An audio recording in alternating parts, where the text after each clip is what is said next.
Halo Inside Storyan, Anda menyaksikan Inside Story with Anggi bersama saya Anggi Pasaribu.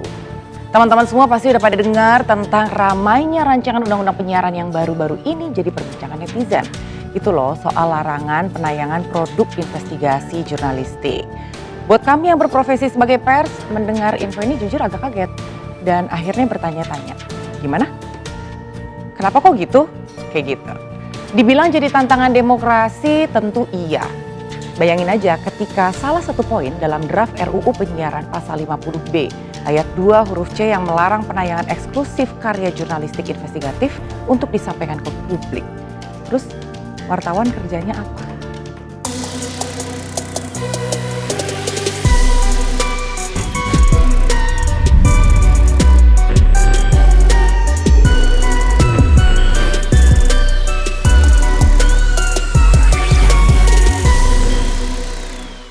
Memang dasarnya wartawan yang nggak bisa serta-merta terima informasi telan bulet-bulet, tentu kami perlu mencari tahu apakah memang informasi ini benar adanya, triggernya apa.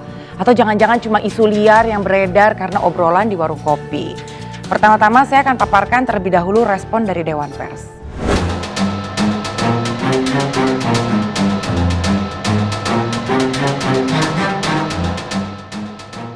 Draft rancangan undang-undang penyiaran menjadi sorotan. Pasalnya, dalam draft tersebut ditemukan sejumlah pasal yang dinilai bermasalah hingga mendapat kritik tajam dari berbagai pihak. Salah satu poin problematik dalam draft RUU penyiaran pasal 50B ayat 2 huruf C yang melarang penayangan eksklusif karya jurnalistik investigatif. Dewan Pers menekankan harus ada diskusi mendalam antara pihak pembuat RUU dengan insan pers. Karena jika draft RUU tersebut membuat pasal yang dinilai tidak dapat membungkam kebebasan berpendapat, nyatanya pers menjadi kunci dari tumbuhnya demokrasi. Komisi 1 DPR menyatakan, tidak ada maksud dari pemerintahan Presiden Jokowi maupun pemerintahan Prabowo mendatang memberangus hak-hak masyarakat. Jika disetujui, RUU penyiaran akan dibawa ke rapat paripurna DPR untuk kemudian ditetapkan menjadi RUU usulan inisiatif DPR RI.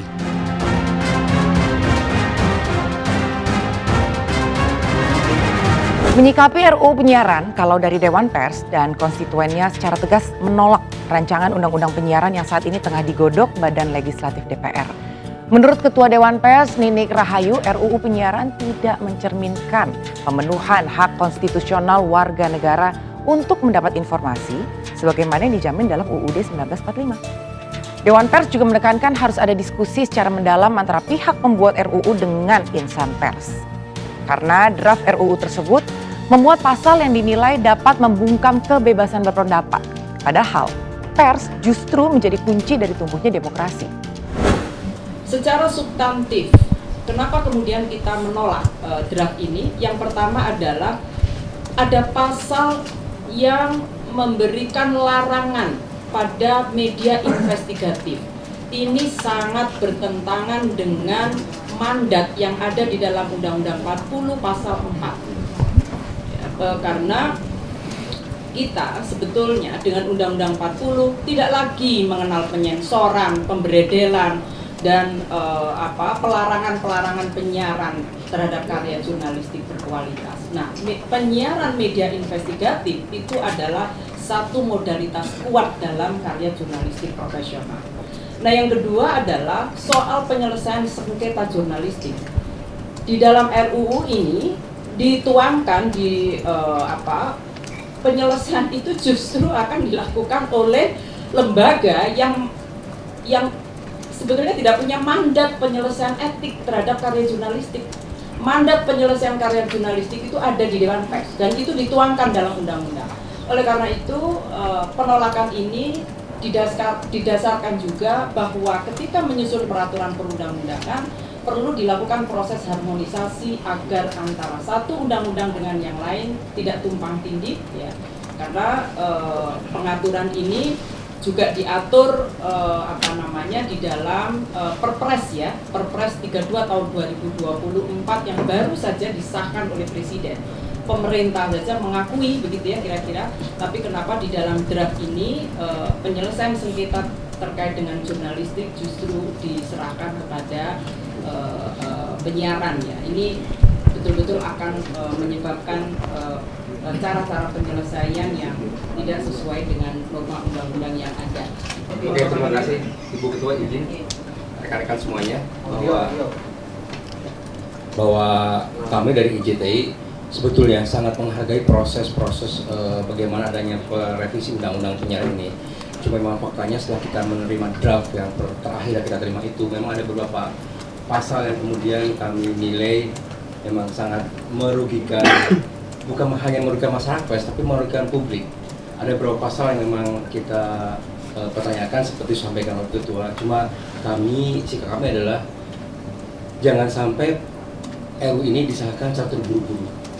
Kita lebih baik DPR kemudian mulai lagi proses pembuatannya supaya hasil bisa maksimal daripada kemudian buru-buru menyelesaikan dan kemudian akibatnya akan sangat buruk dan yang paling terdampak adalah publik.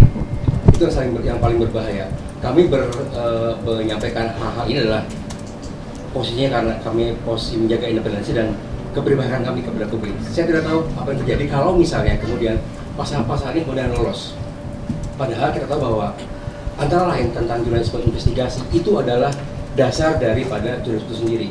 Begitu dipotong, kita tahu bahwa masyarakat kemudian akan mendapatkan informasi yang tentu tidak dalam dan ala kadarnya.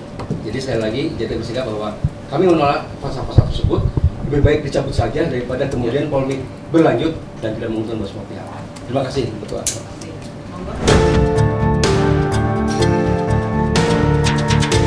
Ada beberapa pasal yang dinilai bisa membungkam kebebasan pers. Berikut pasal-pasal kontroversial tersebut. Pasal 8A huruf Q menyelesaikan sengketa jurnalistik khusus di bidang penyiaran.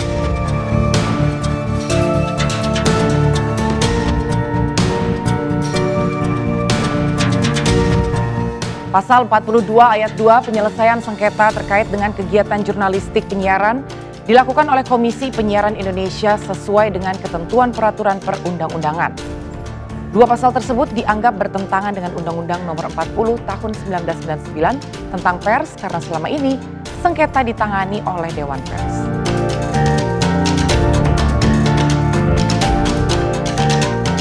Pasal 50B huruf C standar isi siaran memuat larangan mengenai penayangan eksklusif jurnalistik investigasi. Pasal ini berpotensi menyebabkan masyarakat hanya mendapat berita-berita seremoni alih-alih berita yang kritis.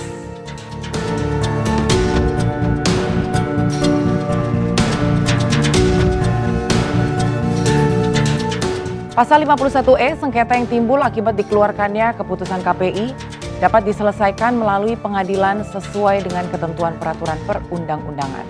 Dan pasal ini juga berpotensi bertentangan dengan Undang-Undang Pers yang menyebutkan sengketa akibat pemberitaan diselesaikan dengan mekanisme di Dewan Pers. Teman-teman, tidak hanya perwakilan para jurnalis, Lembaga Bantuan Hukum Pers juga meminta DPR untuk mencabut pasal RUU Penyiaran yang bertentangan dengan Undang-Undang Pers, terutama pasal larangan tayangan jurnalistik investigasi.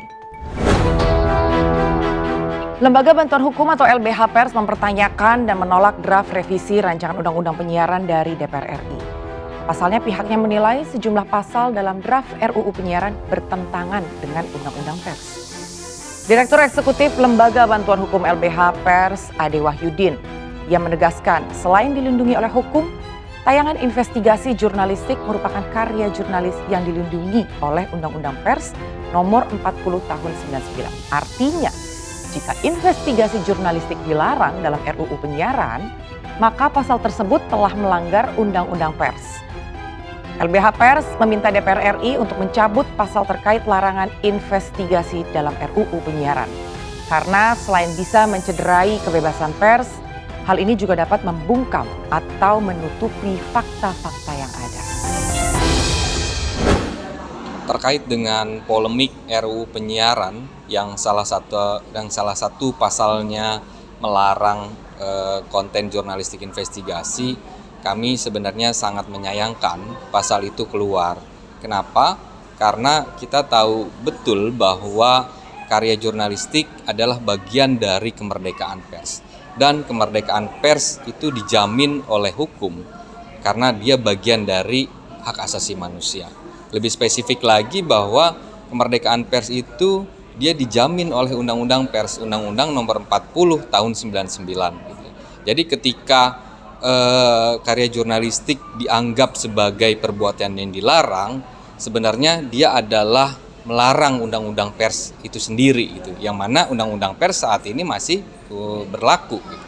Kemudian yang kedua yang menjadi pertanyaannya adalah kenapa karya jurnalistik itu ditakutkan atau dilarang gitu naik dalam konten penyiaran. Hal ini juga menjadi pertanyaan serius sebenarnya karena sebenarnya karya jurnalistik itu dia adalah karya yang berstandar kode etik jurnalistik gitu. Dia bukanlah karya ataupun konten yang melanggar hukum, bukanlah konten yang berisikan informasi bohong gitu ya. Sehingga tidak ada di sana konten-konten yang isinya adalah konten melanggar hukum. Tapi di balik itu sebenarnya karya jurnalistik adalah konten yang sah dan legal gitu ya secara hukum. Oleh karenanya kami sebenarnya dari LBH Pers menuntut gitu ya pasal terkait dengan larangan penyiaran karya jurnalistik investigasi ini itu dicabut gitu ya. Karena nggak ada alasan lagi terkait dengan larangan karya jurnalistik karena dia sudah dijamin oleh Undang-Undang Pers atau Undang-Undang Nomor 40 Tahun 99. Terima kasih. Kalau ini dibatasi, itu artinya kita hanya melihat dari narasi-narasi yang berkembang di masyarakat sesuai dengan keinginan pihak-pihak tertentu gitu. Pihak-pihak yang berwenang, pihak-pihak yang kemudian memiliki kepentingan itu. Kita hanya melihat dari sisi itu saja. Kita tidak bisa melihat dari sisi lainnya.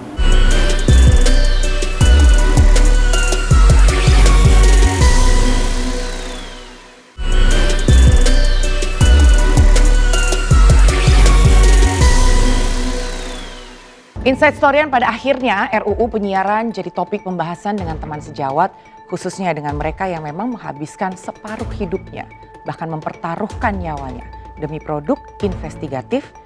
Ini hanya untuk informasi yang jujur dan apa adanya, tanpa bumbu-bumbu manis untuk mengaburkan fakta suatu peristiwa. Yang pertama ada Fitri, salah satu jurnalis wanita yang sempat membuka keberadaan salah satu komunitas tertutup di Indonesia yang bukan tanpa resiko. Ia pun pernah dibully di sosial media, foto disebar, hingga ancaman pembunuhan. Kalau bicara soal investigasi nih teman-teman ya, kayaknya tuh udah familiar ya Mbak. Waktu itu tuh kalau nonton program-program di RCTI, ya kan ada Delik, ada Sergap. Salah satu yang terlibat di dalamnya, sebenarnya ada timnya, ada banyak.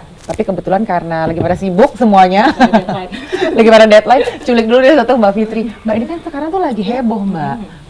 Ini kok ada pelarangan ya penayangan produk-produk investigatif gitu. Sementara kita sebagai wartawan, ya kerja kita ya itu. Mungkin kalau sekarang bahasa gampangnya melakukan riset lah, gitu kan. Bahwa sebetulnya nggak ada yang salah dengan produk-produk investigatif gitu. Nah, menurut Mbak Fitri, sebetulnya seberapa penting Mbak melakukan investigasi sebagai seorang wartawan? Kan Mbak Fitri udah hatam nih di situ, makanya sehari-hari.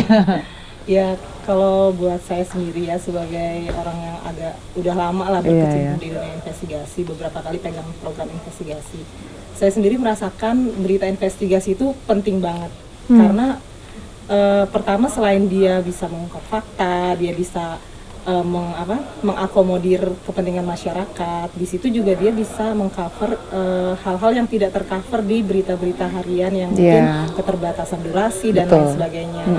Di berita investigasi inilah kita bisa menajamkan angle, kita bisa memperluas narasumber lagi gitu. Dan yang terpenting kita bisa mengakomodir aspirasi masyarakat. Itu mungkin yang belum banyak orang ketahui di mana pentingnya investigasi. Kenapa banyak orang berpikiran atau berpendapat bahwa wah kalau investigasi lo sedang mencelakakan gitu kan nama baik seseorang gitu, atau lo sedang mengancam suatu pihak gitu, atau lo sedang membahayakan diri lo sendiri.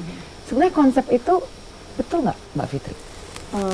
Kalau sepanjang karir pengalaman saya di investigasi memang nggak bisa dipungkiri, dari namanya aja udah investigasi, orang udah investigasi nih serem gitu kan. Dan memang ada beberapa tayangan-tayangan investigasi yang memang bersinggungan dengan kepentingan, entah kepentingan perusahaan, maksudnya perusahaan yang sedang bermasalah gitu kan, kayak yang mencemari lingkungan, terus bersinggungan dengan kepentingan politik, kepentingan lain-lain gitu kan. Tapi sebenarnya intinya nggak di situ gitu kan. Memang dalam proses penggalian investigasinya mungkin akan bersinggungan, tapi pada akhirnya tujuan akhirnya bukan untuk mencelakakan ataupun untuk menjatuhkan nama baik instansi maupun apapun personal, gitu kan, atau personal, tapi tujuan utamanya adalah kita ingin kita ingin membawa kepentingan masyarakat di sini. Misalnya kayak ini loh, ada masyarakat yang merasa dirugikan dengan pembangunan satu proyek misalnya, yang bisa aja pihak proyeknya juga tidak tahu karena tidak ada komunikasi antara masyarakat dengan pihak proyek. Nah, disinilah kita sebagai jurnalis investigasi menjembatani itu, dan itu pernah juga kita lakukan dan pernah kita alami gitu kan. Jadi intinya bukan masalah menjatuhkan siapapun gitu, tapi intinya ujungnya adalah kita ingin mengakomodir kepentingan masyarakat gitu. Berarti kalau dari Mbak Fitri sendiri sepakat nggak? Memang ini belum final ya Mbak, ini tuh masih belum final, ini masih rancangan, masih revisi dan lain sebagainya gitu. Tapi seumpamanya memang penayangan sebuah produk investigatif itu harus dilarang untuk ditayangkan, menurut Mbak Fitri sepakat atau enggak? Dan kalau misalnya Mbak Fitri bisa berpendapat gitu, apa yang dibutuhkan seorang wartawan ketika melakukan investigasi dari negara? Ya, ada undang-undang yang melindungi kebebasan pers, misalnya kayak gitu, selain sebagainya lah gitu. Kalau untuk tanggapan terkait dengan ada rancangan ini, tentu saya sangat menyayangkan, kecewa dan tidak setuju gitu. Karena selama ini banyak yang justru mendapatkan manfaat dari tayangan investigasi, dan itu saya rasakan sendiri ketika tayangan saya tayang. Itu masyarakat akan menghubungi saya baik lewat WhatsApp atau apa, mereka mengucapkan terima kasih Mbak gitu kan, sekarang desa saya ada listrik gitu kan, makasih Mbak, akhirnya kasus kami tersampaikan gitu kan. Jadi saya justru berharap negara melindungi gitu, melindungi sepak terjang kami dalam dunia berita investigasi ini, agar kami bisa lebih mengakomodir lagi kepentingan masyarakat yang juga untuk kepentingan orang banyak gitu kan, yang juga kadang-kadang kan antara masyarakat dengan pemerintah juga butuh dijembatani oleh media gitu kan. Jadi dalam prosesnya memang di investigasi ini banyak sekali risikonya. Nah itu justru yang kami butuhkan, aturan yang bisa melindungi kami. Aturan yang berpihak kepada jurnalis investigasi, bukan justru malah melarang atau membatasi. Justru itu, karena selama ini kami juga merasakan risiko-risiko itu banyak yang kami tanggung sendiri. Apa gitu aja tuh Mbak? Ya kalau pengalaman saya sendiri sih ada teror, ada ancaman, itu jelas gitu kan, dan akhirnya ya untungnya kan dari pihak redaksi juga melindungi kami gitu kan, tapi kan akan lebih akan lebih afdol, sempurna lagi kalau negara juga ikut melindungi kan, seperti itu. Betul, karena kepentingan kita kan sebenarnya kepentingan bersama gitu kan ya. Jadi kalau misalnya kita udah dilindungi oleh redaksi, itu sebenarnya udah puji Tuhan, alhamdulillah gitu kan. Tapi seandainya ada aturan yang betul-betul menunjukkan keberpihakan terhadap kita wartawan dalam menyampaikan kebebasan berpendapat, asal masih sesuai dengan kode etik gitu. Ya Mbak ya. Sepakat. Iya, Mbak. Iya, Mbak ini kan udah pengalaman lama banget ya Mbak gitu kan. Lumayan. Sudah lama banget gitu ya Mbak. Kode-kode etik apa sih Mbak yang mungkin saat itu dijunjung tinggi nih, tapi dengan perkembangan zaman akhirnya itu mulai terabaikan, sehingga itu juga perlu diperhatikan oleh kita wartawan gitu loh Mbak. Tadi kan kritik atau mungkin saran itu sudah kita sampaikan nih ke pihak pemerintah. Tapi untuk wartawan-wartawan baru deh gitu, atau untuk untuk kita wartawan diingatkan kembali, apa sih Mbak yang sudah mulai terabaikan gitu loh ketika melakukan riset, ketika kita ingin menayangkan suatu karya jurnalistik gitu, termasuk investigasi di dalamnya. Mungkin kalau yang banyak terabaikan itu kayak etika-etika dalam peliputan. Walaupun investigasi ini kan banyak menggunakan cara-cara investigatif yang mungkin dianggap membahayakan. Misalnya kayak kita juga melakukan penyamaran, merekam gitu kan.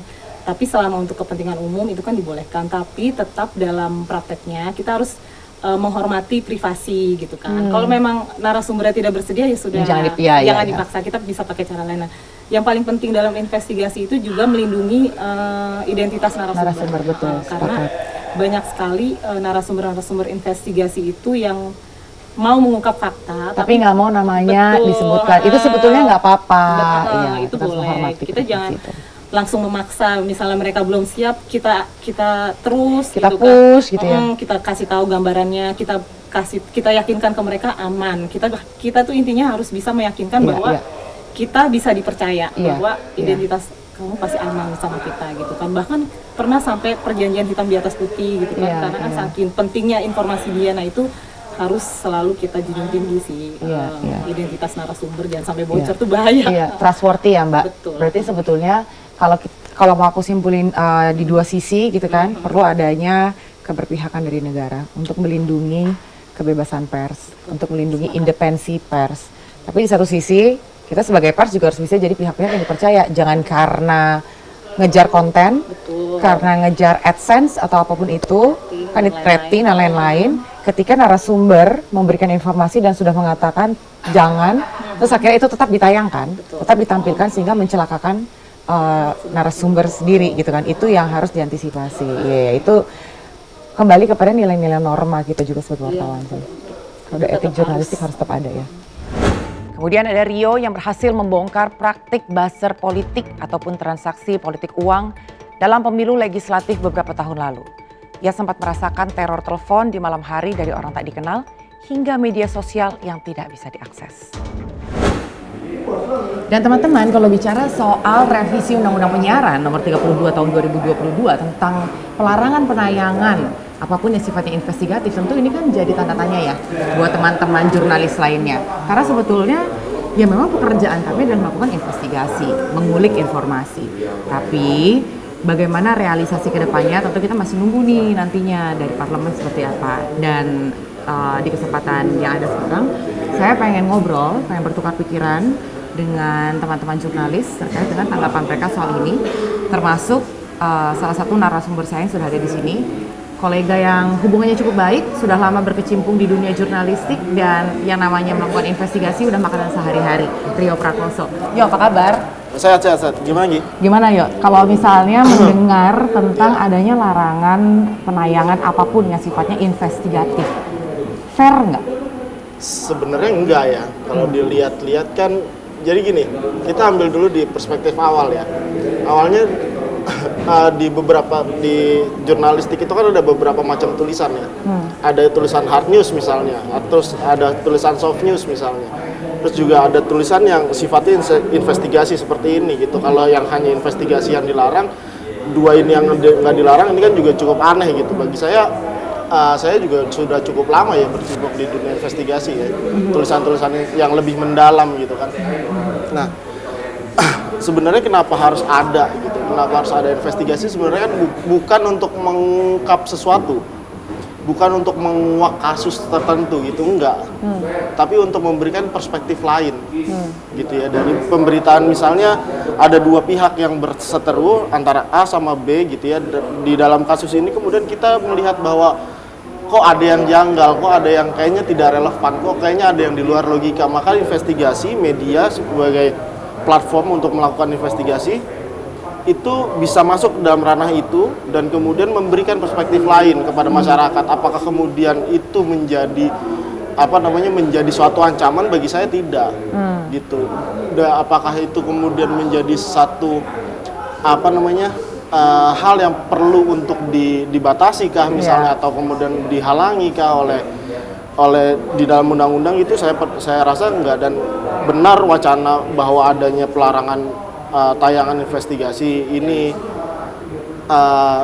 mengemuka ya, meskipun belum final ya. Ini sangat disayangkan sih bagi saya dan bagi banyak masyarakat gitu. Soalnya ya tidak akan ada masukan lain atau narasi lain terhadap satu kasus. Ini kan juga tidak semua kasus gitu. Sebetulnya gitu. Terus kan gini loh, gimana dengan anggapan bahwa ketika seorang wartawan atau hasil karya investigatifnya itu ditayangkan, sementara belum tentu kebenarannya seperti itu, gitu loh. Bahwa sumber-sumber tertentu mereka belum bicara kok, gitu. Ini kan sebenarnya cuma asumsi kalian aja, gitu kan. Padahal sebetulnya produk investigasi itu kan berbeda dengan produk hukum. Betul. Kita kan sebetulnya hanya dorong nih, gitu. Sisanya tinggal bagaimana membuktikan kebenarannya ada atau enggak, gitu. Apakah itu bisa jadi tolak ukur supaya karya-karya investigatif kita nih, wartawan itu dibatasin? Jadi itu mungkin agak mengganggu pihak-pihak tertentu. Iya, mungkin bisa saja ya. Kalau kita bicara soal investigasi, misalnya kita sebut aja lah Tempo misalnya. Bagaimana Tempo kemudian mengungkapkan salah satu kasus yang baru terjadi kemarin, Hakim MK misalnya, Ketua Hakim MK yang kemudian atas dasar berita Tempo yang kemudian dihadirkan di dalam persidangan MK ini bisa menghasilkan jatuhnya ketua MK gitu kan, Anwar Usman. Dan apakah dari itu kemudian bisa disebut berbahaya? Tidak juga. Kita kan juga melihat fakta di dalamnya, kemudian kita lihat narasi, bagaimana mereka membangun narasi di dalamnya, bagaimana mereka melakukan. Ini kan juga tidak semata gini. Investigasi itu kan tidak semata dari narasumber A, narasumber B, narasumber C yang tidak disebutkan, tapi juga harus ada cross check ke tempat lain. Ada cross check ke ke pemerintah, ada cross check ke orang-orang yang berwenang di sana gitu. Jadi bagi saya tidak bisa serta-merta bahwa ini dianggap sebagai sebuah ancaman untuk penguasa misalnya atau siapapun yang berperkara di dalam kasus tersebut. Iya, karena kayak contoh simpel aja waktu kejadiannya Rafael Alun. Bagaimana waktu itu Mario Dandi ya kan berseteru, dan sebetulnya tanpa harus wartawan repot-repot nih melakukan investigasi.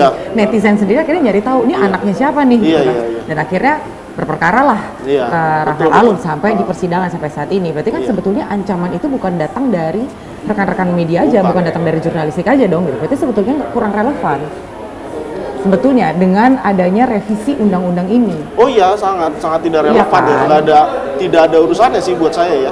Buat saya hampir tidak ada urusannya ketika satu kasus terkuak gitu, terus kemudian yang disalahkan oleh adalah medianya. Bagaimanapun ada di Amerika itu ada namanya trial by press dulu ya. Historisnya adalah ada trial by press. Bagaimana kemudian media kemudian mendorong satu kasus untuk terus terungkap, untuk terus berjalan, untuk terus diungkapkan oleh pengadilan segala macam. Tapi apakah itu kemudian berlaku di Indonesia, kan kita nanti dulu juga gitu. Seberapa kuat sih memang media kita untuk kemudian memberikan memberikan tekanan-tekanan itu kepada pihak-pihak yang berperkara. Bagi saya tidak. Untuk di beberapa kasus gitu ya mungkin bisa, tapi kalau untuk kasus lainnya toh banyak kok jurnalis investigasi yang kemudian hasil investigasinya tidak diapa-apakan juga gitu.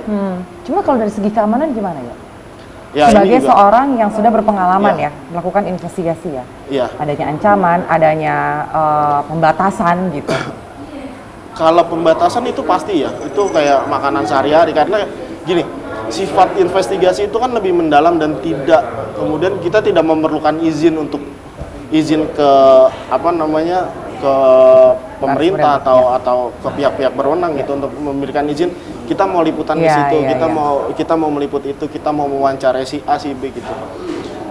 Dan kemudian kita bagaimana caranya, ini juga salah satu seni ya sebenarnya ya kalau di jurnalis ya. Ini salah satu seni bagaimana kita mendapatkan kita mendapatkan hasil wawancara yang baik, hasil wawancara yang bisa dipertanggungjawabkan untuk kemudian disalurkan, untuk kemudian diangkat di sebuah media. Dan apakah ada ancaman? Ya 1-2 pasti akan datang gitu, tapi itu kan menjadi resiko aja gitu, resiko. Tapi apakah pembatasan? Ya itu sudah pasti ada pembatasan. Karena apa? Karena kita tidak kadang-kadang tidak pakai izin, kadang-kadang kita main satset aja gitu kan. Makanya kan yang artinya sebetulnya ketika misalnya ini kan masih pembahasan ya, tapi yang artinya ketika ini nantinya difinalisasi dan akhirnya diketok palu, bukannya itu justru jadi ancaman buat teman-teman jurnalis ya, bahwa tidak ada perlindungan bagi teman-teman wartawan ketika melakukan ketika melakukan peliputan atau melakukan investigasi dan lain sebagainya. Iya, gini, ini bukan cuma ancaman ya. Ini kalau saya melihat sudah sebagai kemunduran bagi demokrasi. Bagaimanapun media itu, pers itu itu sudah menjadi pilar kelima gitu di dalam demokrasi, bagaimana kemudian kebebasan pers harus dijunjung gitu oleh pemerintah, dan bahkan tidak bisa pemerintah seperti pemerintah saat itu melakukan pemberedelan terhadap satu media segala macam gitu. Kalau ini dibatasi, itu artinya kita hanya melihat narasi-narasi yang berkembang di masyarakat sesuai dengan keinginan pihak-pihak tertentu gitu. Pihak-pihak yang berwenang, pihak-pihak yang kemudian memiliki kepentingan itu. Kita hanya melihat dari sisi itu saja. Kita tidak bisa melihat dari sisi lainnya. Misalnya gini, kalau misalnya di jurnalis investigasi itu kita tidak hanya berbicara kepada pelaku. Kita tidak hanya bicara kepada korban, tapi juga kita berbicara kepada pelaku, misalnya gitu. Atau kita tidak hanya berbicara di kalangan tier A misalnya tentang pemerintah atau pihak-pihak pengamat atau segala macam, tapi kita juga bicara di masyarakat, kita juga ngobrol ke masyarakat seperti apa, tanggapannya, kasusnya seperti apa, bagaimana, dan itu bagi saya itu sebuah sebuah kebebasan yang harus dijamin oleh undang-undang. Kita tidak bisa hanya bicara dari konvers saja, kita tulis terus kemudian kita yain semua yang ada di konvers, enggak juga. Kita juga harus cek di bawah seperti apa, cek kemudian korbannya, cek kemudian pelakunya, apakah ada alasan-alasan di balik itu semua. Dan itu saya rasa itu harus tetap harus tetap dijaga oleh pemerintah, oleh undang-undang sih. Iya sih, benar sih, karena sebenarnya balik lagi ini kan fokusnya bukan untuk menyudutkan pihak-pihak tertentu ya, apalagi kalau misalnya sempat ngelihat juga nih kayak misalnya kenapa sih dilarang, karena dianggap kalau penayangan suatu profesi atau tokoh yang memiliki perilaku atau gaya hidup negatif itu berpotensi ditiru oleh masyarakat. Jadi kan di situ kan akhirnya saya kan berpikir gitu ya, oke, katakanlah itu nggak boleh ditayangkan gitu ya. Tapi kan nggak bisa semuanya diharapkan yang kita tayangkan itu semua yang baik-baik aja gitu. Nggak bisa semuanya positif-positif aja gitu. Terus kalau misalnya isinya mau kayak gitu aja, itu bukan investigasi, itu personalisasi gitu kan. Terus jadi fungsinya kita sebagai media itu apa gitu ya, tadinya sebagai watchdog ya gitu. Iya. Bukan cuman personalisasi ya, lebih kayak ke arah kampanye justru. Atau promosi. Atau promosi. Kalau negatifnya nggak bisa dinaikin gitu, lebih cenderung ke promosi atau iklan, apalagi jelang pilkada gitu kan. Iya benar, bagi gini. Apapun yang dilakukan oleh jurnalis, ini kan kita sudah dibawa, ada namanya Dewan Pers. Iya.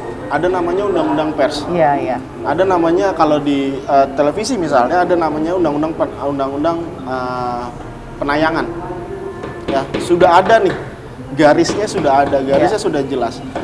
Lalu kemudian di redaksi misalnya, di redaksi kita juga tidak bisa serta-merta apa yang kita temukan terus kemudian bisa di-up gitu, nggak bisa juga. Apapun kita harus melewati berbagai macam rangkaian dulu nih. Kalau di redaksi kan, kita nemuin sesuatu, oke, cari narasi terbaliknya, counter narasinya, bener nggak kayak gini, cari kemudian cover both side. Terus kemudian masuk lagi ke editor akan ngomong bener nggak kayak gini. Banyak filterisasi yang harus dilewati. Banyak bahasanya, terus kemudian nanti baru masuk ke Pemret, oke nggak, setuju nggak dengan apa yang kita tulis. Kalau misalnya nggak sepakat ya atau ada mereka bilang ini kurang bahannya, ini kurang ininya, ini kurang, ya tetap aja nggak bisa naik juga, dan kita harus cari terus. Nggak bisa juga misalnya semuanya kita bicara soal narsum kita, narsum yang kemudian di private gitu ya. Narsum yang kemudian tidak disebutkan namanya, karena itu juga termasuk di dalam undang-undang pers gitu, untuk menjaga kerahasiaan narsum. Tapi juga tidak bisa dalam satu tulisan itu nulisnya narsum yang disembunyikan gitu cara mainnya. Itu juga akhirnya jadi tanda tanya ya. Ini sebenarnya kebenarannya kayak apa ya? Iya, kalau jangan-jangan ini asumsi aja. Iya, kalau hal-hal yang kayak gitu naik kan juga itu tidak bisa dipertanggungjawabkan gitu. Jadi yang disebut dengan perang asimetris itu, ini kita nih contohnya hari ini. Jadi orang nggak perlu angkat senjata untuk menguasai Indonesia. Cukup memberikan tayangan-tayangan sesuai dengan maunya mereka supaya Indonesia ini bisa mengikuti apa yang diinginkan oleh pembuat berita-berita tersebut.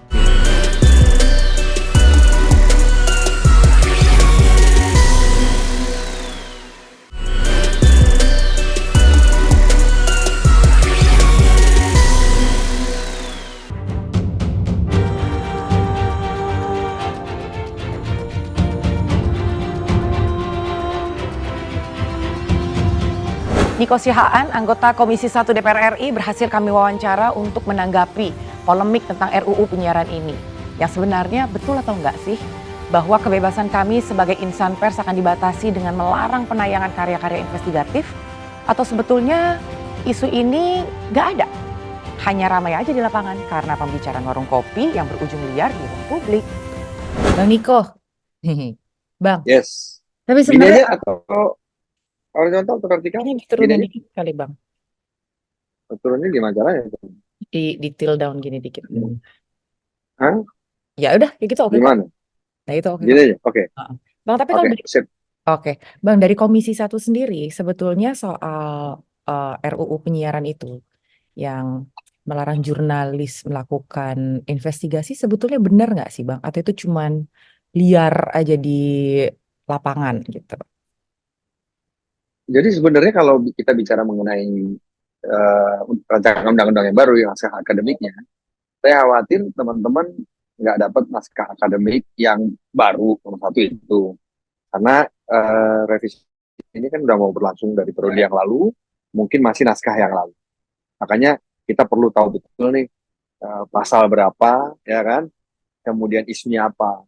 Nah, kalau soal investigasi jurnalistik, buat kita kan sebenarnya kita satu, nggak mungkin lah yang namanya DPR itu menghalang-halangi apa namanya kegiatan jurnalistik. Nggak mungkin lah orang kita yang buat undang-undang, terus apa manfaatnya buat kita gitu ya.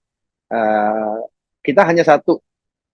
Kalau dulu kan yang namanya apa namanya investigasi, apalagi dari televisi yang sepertinya punya akses langsung, seperti ada monopolistik sumber pemberitaan, misalnya gitu, ya kan. Yang kedua, yang kita hindari adalah trial by press, seperti kasus kopi cyanida. Sehingga ini yang membuat kita berpikir, yuk kita atur sama-sama supaya jurnalistiknya berimbang. Jurnalistiknya masih mengikuti semua aturan-aturan yang independen, cover both sides, kan gitu kan. Karena selama ini dengan begitu cepatnya pemerintahan, kadang-kadang cover both sides tidak dilakukan, misalnya begitu. Jadi sebenarnya nggak ada deh kalau teman-teman Komisi 1 itu punya cita-cita, apalagi kalau judul-judulnya itu bombastis, memberangus pemberitaan jurnalistik. Enggak lah, nggak mungkin lah. Nah, teman-teman sampai ke sana otaknya, untuk itu sih nggak ada lah.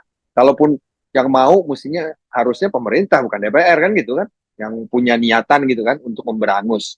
Kalaupun mau gitu ya, untuk kepentingan pemerintahan. Kalau DPR apa kepentingan? Kalau kita bilang isu mengenai DPR apa namanya? Apa tadi lagi? Melarang. Menghalangi Ya. jurnalistik investigasi, melarang. Nah, gitu. Berarti Nggak ada. berarti sebenarnya ini cuma isu liar aja ya. Sebetulnya ini hanya isu liar aja bahwa isu liar. Nah, karena kan kayak ketua Komisi 1 sendiri Mbak Mutia juga sampai mantan jurnalis. Betul. Di sana ada mantan jurnalis yang juga adalah ketua Komisi 1 yang mengerti betul artinya bagaimana jurnalistik yang baik ya, jurnalistik yang baik dan kemudian permasalahan-permasalahan jurnalistik yang ada. Tapi menurut saya jurnalistik investigasi bukan merupakan salah satu problemnya lah. Problem hari ini adalah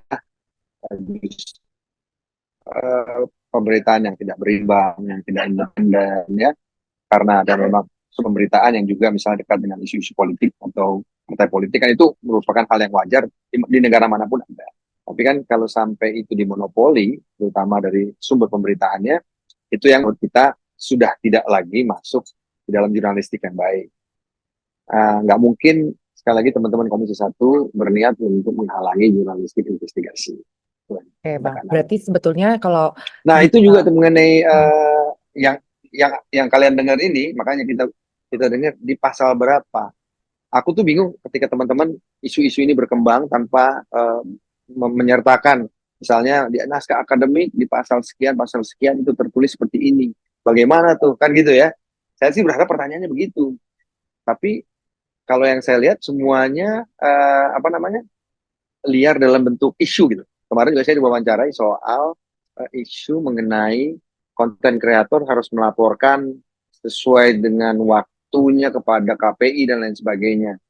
Menurut saya pasal berapa kan gitu kan harus melaporkan itu. Terus bicara mengenai waktu yang ditentukan untuk memberikan laporan tersebut. Ini isunya dari mana? Pasal berapa yang dipakai untuk itu? Kalau menurut saya hanya bilang gini ke teman-teman konten kreator. Saya hanya pengen, kami hanya ingin ya, konten kreator itu mengisi ruang-ruang siaran ya, konten dengan aturan yang sama. Kalau TV punya aturan P3SPS, kita juga pengen teman-teman yang ada di over the top maupun di streaming itu juga punya aturan yang sama. Nggak bisa seenak-enaknya gitu, karena nggak diatur di sana. Habis itu menggunakan kemerdekaannya itu untuk melakukan siaran dengan berbagai cara dan kemudian nggak mau diatur. Menurut saya udah. Kalau dulu memang karena sumber informasi apa namanya, siaran itu hanya bisa menggunakan frekuensi yang kemudian dimiliki oleh negara, sehingga frekuensi itu diatur. Hari ini, walaupun tidak menggunakan frekuensi negara, tapi tayangan ini menurut saya tetap harus ada pengawasan. Kalau enggak, jadi semau gua. Kan begitu. Nggak bisa, nggak ada tuh tayangan-tayangan tanpa aturan. Menurut kami sih begitu. Demokrasi tetap harus ada aturan. Jadi nggak fair lah. Jadi saya setuju waktu itu teman-teman RCTI ya, harus ada aturan. Kalau enggak nanti hak orang yang dilanggar. Iya. Boleh berdemokrasi, Gitu. boleh berpendapat dengan bebas, tapi tetap ada aturan mainnya, tetap cover both sides, nggak memonopoli satu isu gitu ya Bang ya. Ya itu yang lebih jelas sih sebenarnya sekarang karena Betul, kemarin kan itu. liar, iya. Kalau dari Ya. teman Komisi 1 sendiri gimana Bang? Apakah memang Hmm. nantinya akan ada rancangan undang-undang yang memang sedang disusun gitu untuk teman-teman media atau pembahasan di Komisi 1 sendiri gimana nih Bang terkait dengan hal ini? Nomor satu sebenarnya dari revisi undang-undang penyiaran itu adalah zaman ya, mengenai zaman digital ini ya. Eranya sudah era digital, sementara undang-undang itu sudah lama sekali, bahkan sebelum digital ini bergerak begitu cepat. Tapi hari ini tayangan kan sudah begitu cepat, begitu hebat teknologinya, bahkan kita hari ini secara harus mengakui secara teknis undang-undang yang mengatur mengenai dunia digital itu belum banyak, baru undang-undang ITE. Sementara kalau di negara lain AI itu sudah diatur dalam undang-undang. Kita masih jauh sekali. Undang-undang yang mengatur itu baru undang-undang ITE. Nah, sementara sekarang kita baru masuk ke undang-undang penyiaran yang baru membahas mengenai tayangan yang tayang di sebuah media baru. Sebenarnya kita tadi maunya namanya mengenai undang-undang media baru. Jadi undang-undang media baru adalah undang-undang baru yang apapun nanti medianya yang akan datang lagi selain streaming, nanti mungkin ada Starlink yang mungkin namanya juga akan sedikit berbeda, atau teknologi apapun yang datang, tetap bentuknya adalah semua tayangan yang hadir baik melalui OTT maupun teknologi lainnya itu harus mengikuti aturan P3SPS. Ya. Kemudian kalau ada P3, pengawasnya siapa? Hari ini pengawasnya adalah KPI. Sehingga kita harus memperkuat badan KPI itu sendiri, Komisi Penyiaran itu harus kita perkuat, baik sumber dayanya, teknologinya, anggarannya, itu tetap harus kita perkuat. Nanti ini dong, apa namanya, semua sepertinya diawasi. Menurut saya, kalau kita nggak melakukan pengawasan yang ketat, bablas ini. Bablas ini. Kalau kita bandingkan dengan negara-negara lain, sebenarnya negara Indonesia ini kita masih dikatakan sangat baru lah, sangat apa ya, untuk berdemokrasi dengan di tengah dunia digital ini. Ya, bayangkan hari ini BTS mau dibangun di 12 ribuan lebih desa di seluruh Indonesia. Sementara masyarakat Indonesia ini rata-rata masih lulusan, kalau dipukul rata, masih lulusan SMP kelas 3. Sekarang yang namanya sarjana S1, S2, S3 saja masih sulit mencerna mana yang hoax, mana yang bukan. Bayangkan kalau BTS ini ada di 12 ribuan desa di seluruh Indonesia dengan kemampuan mencerna anak SMP kelas 3. Kita ini menjadi sasaran empuk dari sebuah ketidakmerdekaan digital, ya. Kita ini menjadi sebuah sasaran empuk bagi negara-negara yang ingin menguasai atau mengarahkan Indonesia sesuai dengan arahan mereka. Jadi yang disebut dengan perang asimetris itu, ini kita nih contohnya hari ini. Jadi orang nggak perlu angkat senjata untuk menguasai Indonesia.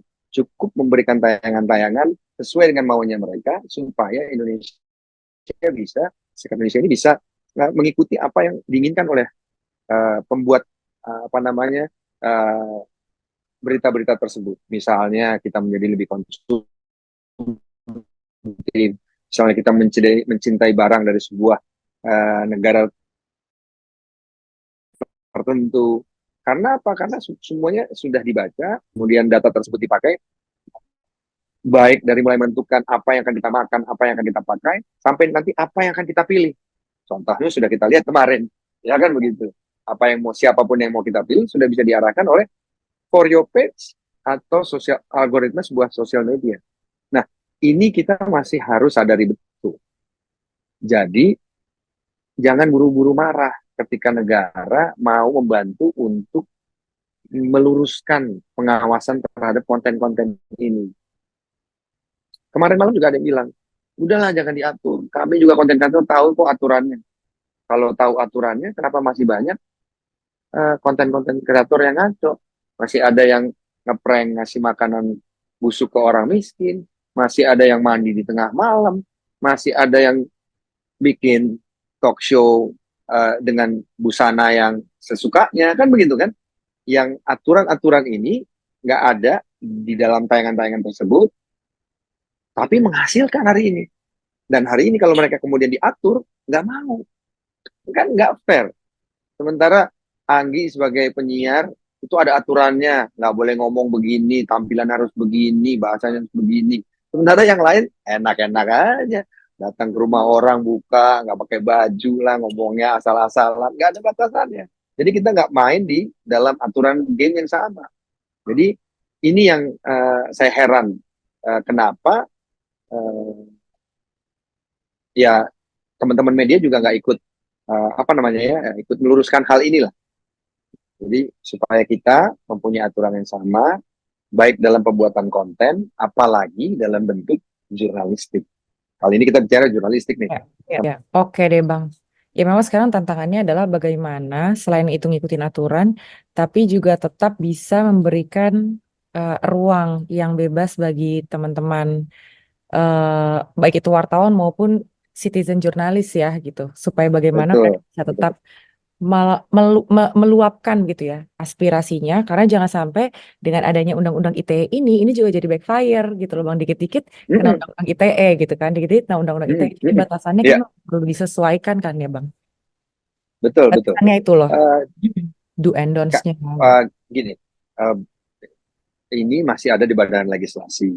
Yuk, mari kalau udah teman-teman sudah pegang naskah akademiknya, kirim ke kita kalau ada masukan-masukan, ya kan? Daripada tadi sekali lagi trial by press ya, kemudian isunya menjadi liar ya, entah kemana-mana. Mendingan kalau ada nih, ini masukan dari kami MNC misalnya, teman-teman dari MNC Group, ini masukannya mengenai undang-undang penyiaran. Kalau bisa ini Bang, jangan begini, jangan begini, jangan begini, jangan begini. Sehingga nanti masih bisa kita bahas karena ini masih ada di badan legislasi. Nanti akan kembali ke badan Komisi 1, nanti baru punya kebayanglah sulitnya membuat sebuah konten, sulitnya membuat sebuah tayangan-tayangan yang bermutu dan menghibur. Ini kalau ditambah lagi dengan administrasi jadi ribet nih. Nah, tapi jangan sampai ini juga jadi alasan untuk orang tidak tanpa diketahui asal-usulnya membuat konten-konten yang tidak bisa dipertanggungjawab. Ya, betul. Oke. Mantap, kedewasaan dalam bertindak dan dalam membuat konten sini buat kita wartawan juga untuk teman-teman di DPR juga. Jadi terbuka untuk komunikasi. Sip. Sangat terbuka. Kita tunggu Anggi dan teman-teman. Iya, Bang Niko terima kasih nih, aku matiin dulu. Betul, memang kondisinya hari ini teknologi semakin berkembang dan mau nggak mau, suka nggak suka, kita semua jadi auto adaptasi, beralih ke digital, termasuk dalam menerima informasi dan juga menyebarkannya. Siapa cepat dia yang menang, kayak gitu kan? Tanpa memikirkan keakuratan dan keabsahan faktual data yang diberitakan sehingga akhirnya tidak mendidik publik. Nah, kebijakan serta pengawasan ini yang sedang disusun supaya apapun bentuk platformnya, pemberitaan atau informasi yang disebarkan ke publik tidak bertentangan dengan kode etik jurnalistik, tetap sesuai aturan yang berlaku alias tidak hoax. Berdemokrasi, bebas berpendapat tentu boleh dan sah. Namun tetap tidak mengesampingkan etika kesantunan dalam berbicara. Begitupun respon atas masukan dari kami insan pers ataupun masyarakat ya. Sekiranya juga bisa diterima dengan kepala dingin. Dan satu lagi, ruang diskusi kiranya tetap terus dibuka selebar-lebarnya. Saya Anggi Pasaribu, sampai bertemu di Inside Story with Anggi yang akan datang.